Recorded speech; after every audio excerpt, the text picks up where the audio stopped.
Nick. And Celia's coming up too, I think. So this is on making operative, once again, end of a long process through appeals as well. Plan change 79. Jordan.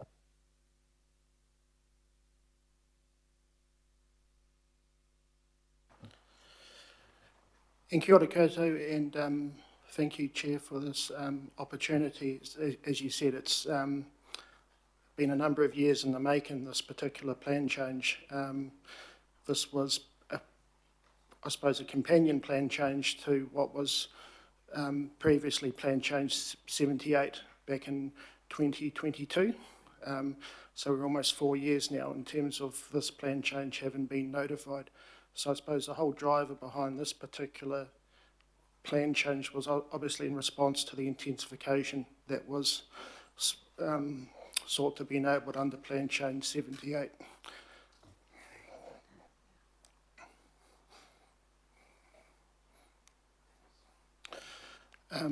So in terms of the issues that this particular plan change and sought to address, so it was essentially two sets of issues. So the first set of issues was in response to the requirement from the government to remove car park minimums from the plan.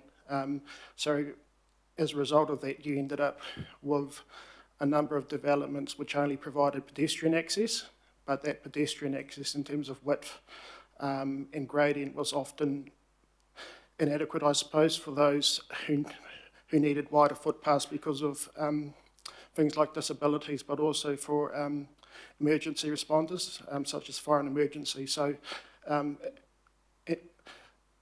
suppose in terms of Plan Change 79, it was seeking to address what was essentially a gap or a deficiency in the unitary plan in relation to particularly where access into these developments was primarily dependent on pedestrian access, so kind of strengthening those provisions in the plan.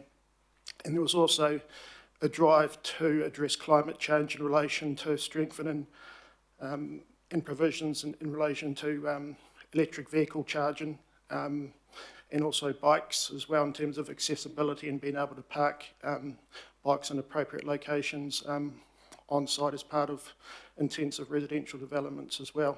And then you had, as I've just covered, the second set of issues, which was again in terms of a response to the intensification and ensuring that we were providing safe, efficient and convenient pedestrian access, particularly where that was the primary form of access onto residential developments.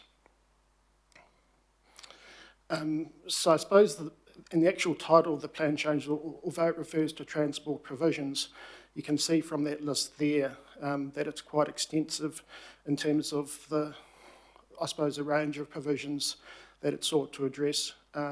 So, for example, you've got accessible parking. So under the National Policy Statement for Urban Development Council, and the plan is still able to provide for accessible parking.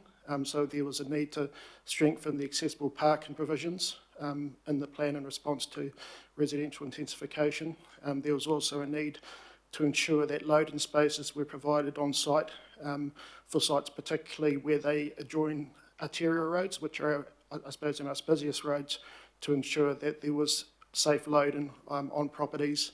And then, as mentioned, you had the bicycle parking, EV charging. You also had heavy vehicle access being addressed, particularly for waste management trucks, and to ensure that those trucks, I suppose, and there was insufficient on-site turn-in and for waste collection trucks. And it was, again, a pedestrian safety issue to ensure those trucks didn't reverse too far into the site, that there was adequate on-site turn-in.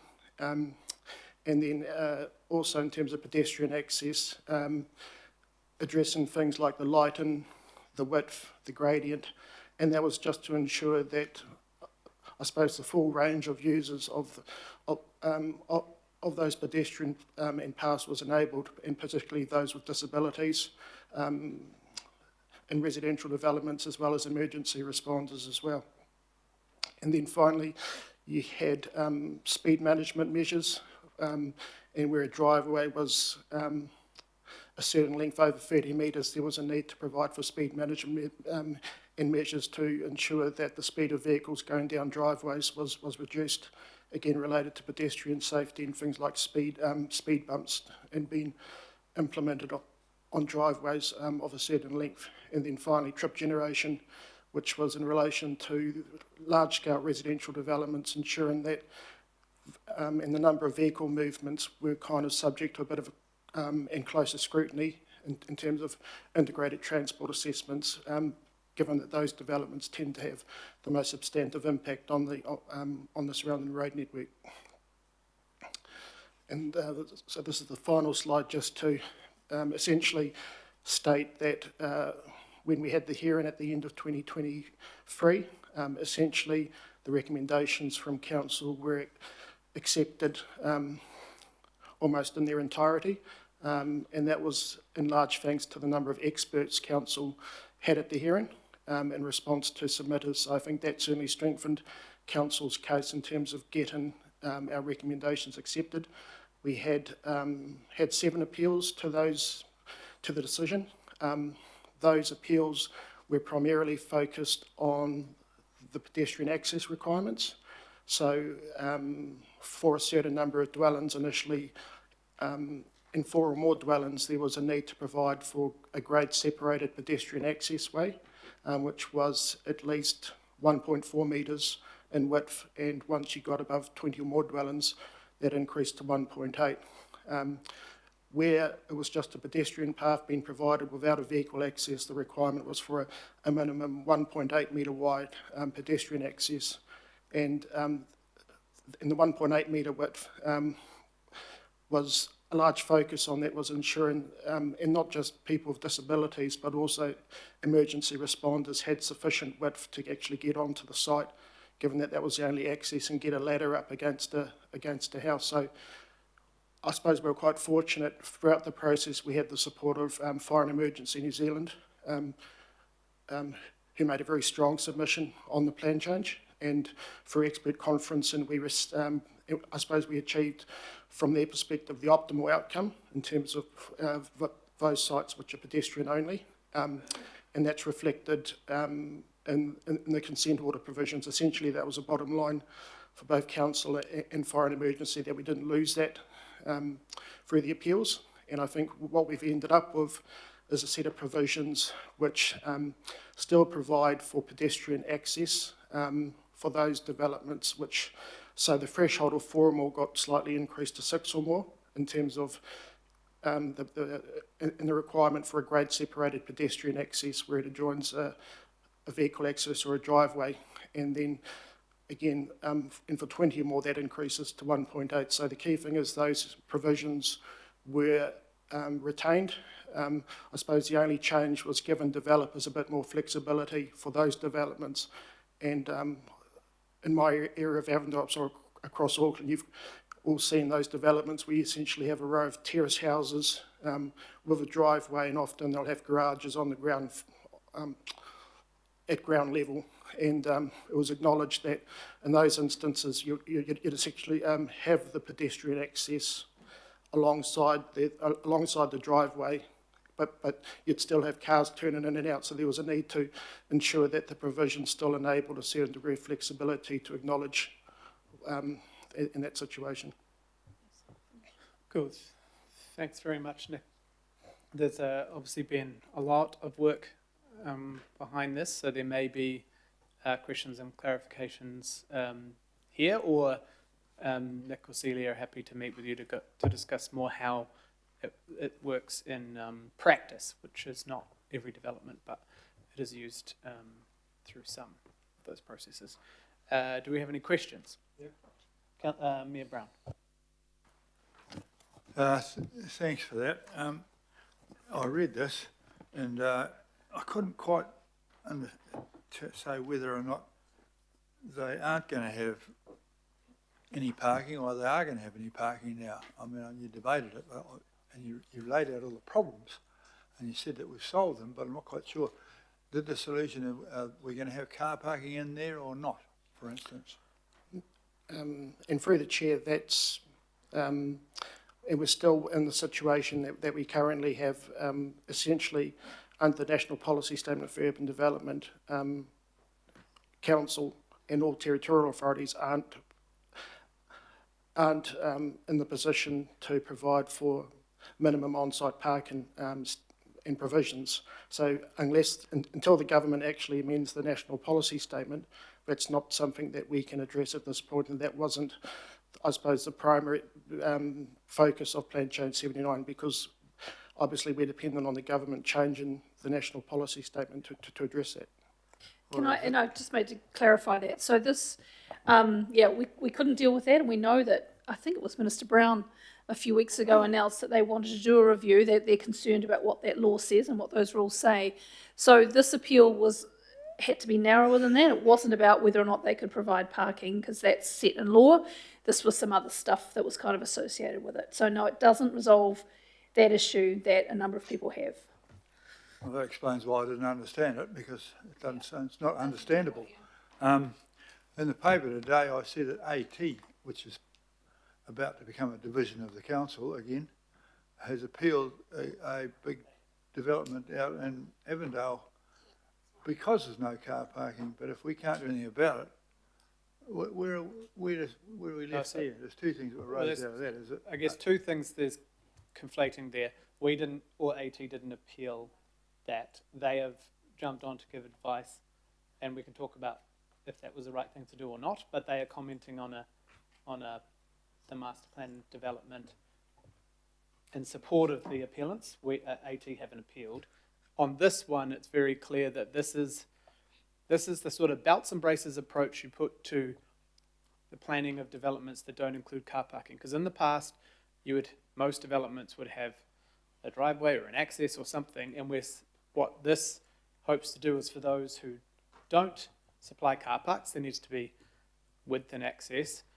Also, for other bigger developments that do provide car parking, this also provides rules and measures and standards to how you would do that. Because most developments are still especially large developments, are still putting in parking, loading, etc. There needed to be ways that we kind of roll it out through a plan change. So this isn't about any specific development. This is about rules that can be picked up for specific types. What drove this was government policy at the time. Yes, but Is that still government policy? Yeah, it is. So this is us.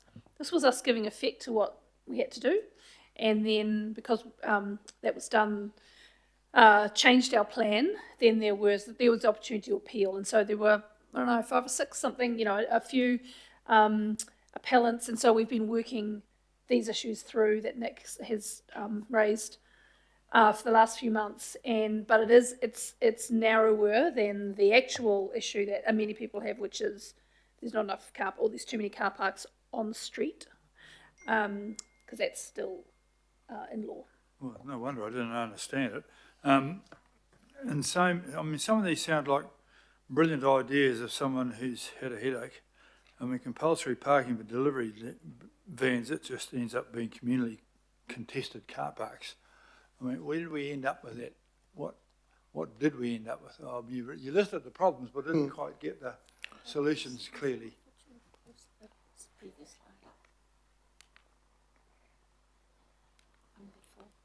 So essentially where we ended up with, and this was part of the appeals in terms of agreement, was essentially for residential developments which adjoin an arterial road, so the most busiest roads in Auckland, there are requirements for and for loading spaces, so it's acknowledging for those most busiest roads we do need to provide for off-street loading spaces, so that was one of the outcomes that was agreed and through the appeal process. Everybody's bloody car park. It strikes me as a case here where some ideologues have dumped something on us which has cost us a lot in planning times and money and experts. This is sort of stuff that we've got a city deal for now. So if anything more comes up like this, we can say, well, hang on, you're not allowed to implement stuff like that until you agree it with a city deal, because this came out of the Ministry of Environment, if I recall. And so... and we have a position from Joe's direction last term. And we also, the government have said they're reviewing this. We don't know how long it will take, but in the meantime, anything that will be applied to our plans in the future will change this again. But right now, we're working under the current laws, and it's important that we have access for pedestrians, people with access issues or disabilities, and emergency services can access round buildings, whether there's a driveway or a walkway or not. So that is what this is doing, because we need to apply things to the current consenting processes that are happening. Okay, right so now. having done all that, the next lot of developments will still be asking questions about whether we do those things, whether we do have vehicle access or not. And that's what's in the paper today about the appeal today. So this is a whole lot of stuff about something that hasn't really solved the main problem, really. So are we going to have, I take it the Ministry of the Environment will at some stage or other have to realise that they may or may not have got this right, and something more will happen. Now, we just passed the thing, giving us 4 things which we put submissions into, but if the Ministry of the Environment want to suddenly wake up to the fact that some of these are not the most realistic things I've ever heard, I think we should put a submission on that as well. So can we add one? Or are you not prevented? We didn't No, prevent you from doing that. Mayor, this is the end of a 4-year process through appeals. So this has nothing to do with our submissions to government at all, but government have already said that they're reviewing these rules and they may change them or may campaign on them in the election or whatever. But at the moment, we are just making this operative. The only choice we have, as we had legal advice before, the only choice we have today is to make this operative. I get that, but I think that we should make sure that when the Ministry of the Environment do that you do a submission. Don't ask me for permission to do it, just do it. And it's actually on our watch list. When we talked, I think it was Councillor Gillen, somebody asked a question about that in the priority submissions. So where there are changes to the NPSUD, which we know are coming, and through the new Resource Management Act framework, we will contribute to all of that. So, yep, we're on the case. Thank you. Councillor Fletcher. Well, thank you. I might just take a supplementary following on from that. This has been, as you say, today is about just compliance with the law, and we will sign these off. But we have had the opportunity over the last 3 years to provide advocacy on this issue, which has been very controversial within this council, and I think the council's been very split on it. Can you advise, leading up to the city deal, was there any advocacy in and around the car parking issue? Through the chair, I don't recall any conversation that I was in. I don't think there was at a political level either, but I'm not sure. Because maybe that is something that we do need to have a position on proactively. The Mayor, I support 100% in that opportunity for a review of that, but I know that's not the view of all the councillors. Will you provide an opportunity for clarity around what council's preferred policy position might be? Thanks. I think that's a really good idea. Maybe if I could work with the chair and the deputy chair after this and give us a sense of, or get a sense of when the timing might be, because there will be changes coming to the NPSUD. We could also check in to see if there's any sense of timing from the minister's announcement or comments that he made a few weeks ago, and we can then organise, make sure that there's either a briefing and an understanding of the issues, and that could then lead to a position that the council can take. Because it might be helpful for the minister involved to know the position of council in advance. Thanks, that's a help. That is not my question, though. My question coming back to the agenda item, and I really thank you, Nick, for this comprehensive work that you've undertaken and the advocacy on those things that you could provide advocacy for. I am asked, though, I've got the privilege of sitting on the disability panel, and there was a sense of some frustration that their views weren't sought on some of these matters. Is there a provision going forward? Because we have a wonderful resource within all of those people in understanding the issues around disability, for being able to use that expert advice? Yes, through the chair, I would say in response, although I wasn't personally involved in the preparation of the plan change before its notification, there was certainly a lot of work done with in disabled persons groups. So that certainly particularly informed the pedestrian access provisions in terms of the widths. It also certainly informed the accessible parking provisions. And throughout the process, we had Dr. Esther Woodbury, who was our expert on accessible parking, and she herself was the subject of a physical disability.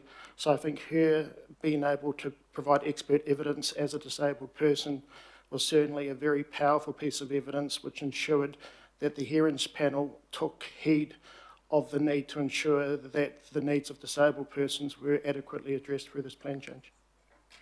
Thank you for that, Nick, but I just would ask that going forward, we utilise our disability panel because they have strongly volunteered their desire to be involved. Yeah. Thank you. Thank you. Right, Councillor Lee.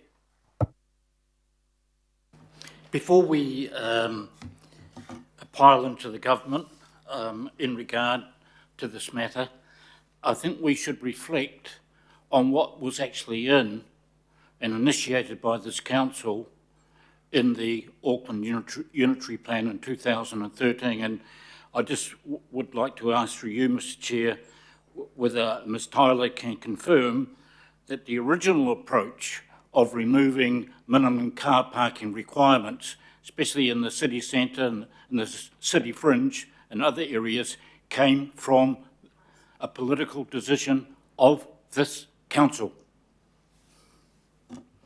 I'm sorry, I can't recall, but I can find that out if I've got time during this. Thanks. It is. I'm surprised at that because it was quite a major step, but certainly that's what happened. So let's be, by all means, let's ask the government to change the national policy statement, but the Auckland Unitary Plan 2013 and its provisions around the removal of minimum car parking was a political decision of this council. Thank you, Councillor Lee. All I do know is city centre, I'm not sure about the rest, but city centre hasn't required it for decades, long before when I was... I can prove it, but I stand by my words, and a word to the wise, be careful how you criticise the government on this, because it could come back quite correctly on us and political decisions made around this table for all sorts of well-meaning decisions about cars and car parking. Councillor Newman. Councillor Newman. Sharon Stewart moved that we remove that, and it was voted down. Councillor Newman. Thank you, Chair. Megan, I guess I may wish to speak on this, but my question really is in relation to the forthcoming advice that you anticipate having to provide to us, because part of the debate around parking minimums goes to the transport network itself, and Auckland Transport has been very present in seeking to inform us and to advise us around, for example, parking in town centres, parking around the corridors to ensure the efficiency of those corridors in relation to public transport, etc., etc. So yes, this is about parking minimums, but it's also about the transport network itself. And now that Auckland Transport won't exist, so who will be the holders of the advice from a transport perspective? Is that you, or is there a transport planner that we're going to be employing who's going to be working with you, or how's that going to work? Thanks. It's a good question. So, look, as the Mayor said, obviously most of the functions of Auckland Transport will come, apart from the public transport functions, back to council, and so certainly a number of Auckland Transport staff will also come to assist to do the work, and there'll be others as well. In terms of the control of the road corridors, you'll know that in the bill it's proposed that the governing body are responsible for the arterials, so the very, the main thorough through routes in the region, and then local boards have roles at the local and collector road areas. So council will have responsibility around how the network works and parking on those roads, that kind of stuff. Some governing body and some local boards. And so there'll be staff that will be able to advise on all of that. Some will be Auckland Council staff, or existing Auckland Council staff, but most of them will be Auckland Transport staff that will be now working for the council. Can I just have my name on the list to make a comment on this? Thanks. Thank you. Deputy Mayor. Just take us back to the decision we're making today. So Yes, we've basically got two choices, support or support. Is that correct? Yep. Yes. Our decision on this item is to make operative, and we've been told the legal advice before. Our only decision is to make operative.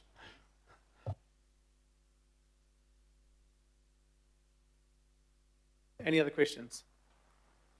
Thank you both. I'll just get you to step back from the table. I'm happy to move. Councillor Short, second. Is there anyone who'd like to speak? Oh, Councillor Newman, sorry. Yeah, look, Chair, I understand the need to make this operative. That's fine. I don't want to take too much time. But it does come back to a policy debate for which there is really, I think it's high noon in relation to parking minimums, because I think that there has been a lot of energy that's been put up at a policy level and at a advocacy level within the local government sector. And I think that there was significant, in my view, overreach by former Minister Twyford around the NPSUD. And a lot of the feedback at the time was, be careful about this, because the community is not going to be able to wear or necessarily accept and sustain that you can go and socialise all of the parking consequences of all of this development in the road corridor.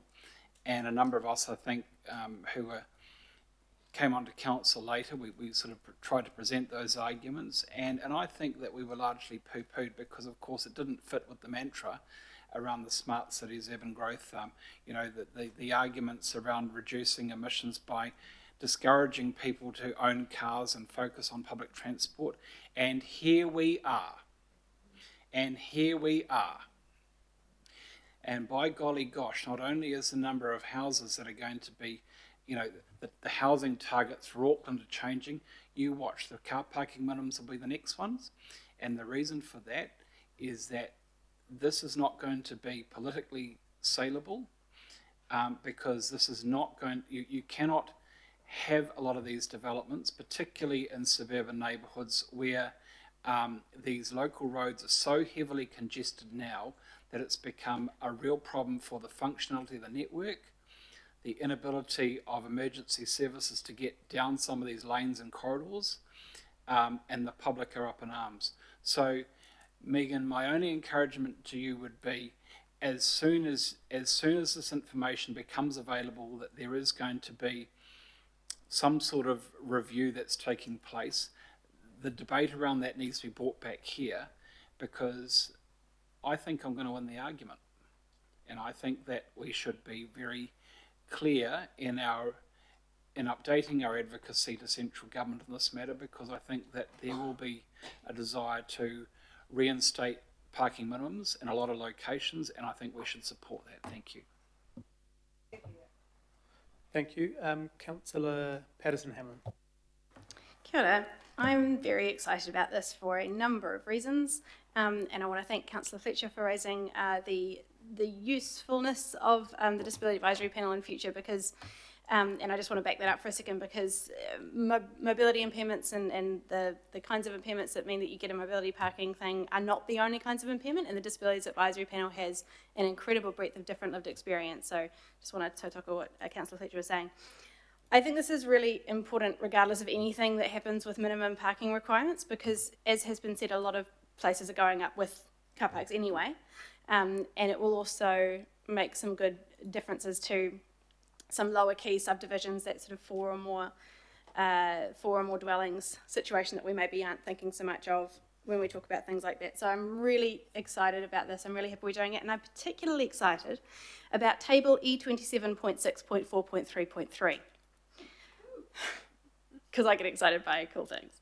But there's a really personal reason for that. And I think, Councillors Bartley and Ferry might remember me coming to the panel on this a couple of years ago. The first time my now 6-year-old tried to bike to school, he was hit by a car coming out of a driveway that led to maybe 24 dwellings. And there was no requirement for speed management in that kind of driveway. And if you are driving on it, it feels like a road. I live in such a development myself that does have speed management, fortunately. But you feel like you're on a road. And so this car was coming out at, much faster than it should have and didn't see the small child. He was fine. But obviously a terrifying experience, and one that I know a lot of people are experiencing all the time, and it puts people off from walking or cycling anywhere. So table E27.6.4.3.3, chef's kiss. Thank you.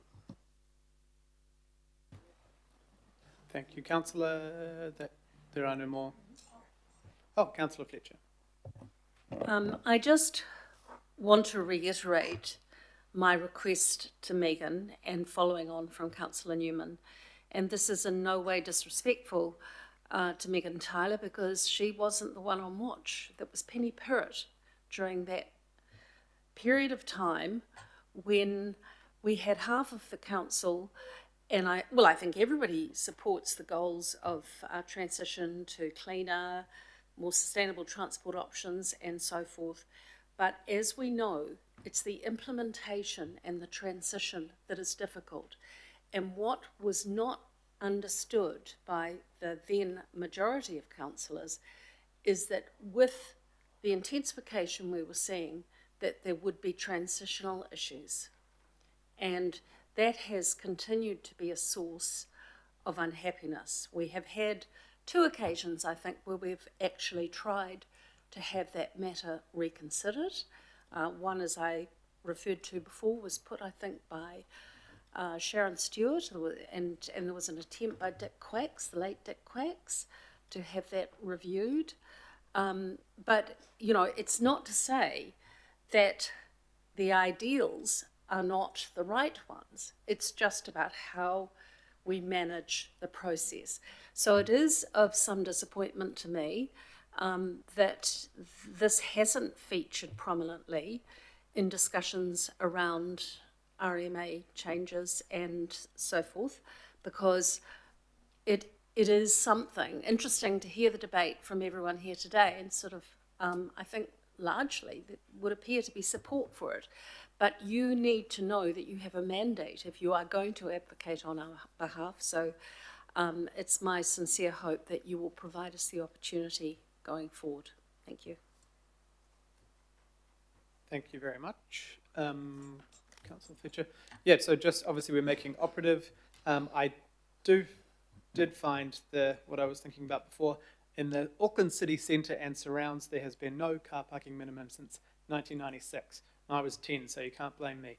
And Waitakere City Council, before Auckland Council, had no parking minimums. Auckland City Council in areas like Newmarket and others had no parking minimums long before the unitary plan. It was obviously in 2022 the government changed that. We also did have in the metro centres, and the issue is largely because when you're talking in large buildings, it adds well over $100,000 per dwelling. So the issue has been around affordability and obviously design in some of those larger blocks. I think I spoke to the Haumaru housing builders in Northcote, 52 older persons housing.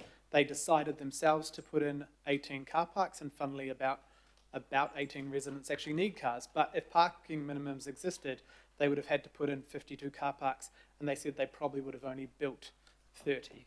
So 22, there are some cases, this is why parking minimums in areas like a town centre or a metro centre make sense. But I know, and as Councillor Bartley knows, and that's why we do have had a debate and have put it on the record and had supported late last term, we put that we would want this reviewed because we need all the information to help us make a position and ask the government to review, and now the government are also reviewing that. So if the government do change their approach, that will come back to us, and then we can discuss what that might look like and what change we've actually seen over the last 3 years, if it is due to parking minimums, if it's due to special housing areas that we didn't support anyway as a council being put on different parts of the city. So we need all that information. We have a position which is that we want it reviewed and we want information on the effects of no parking minimums, but it has been used in a tool in this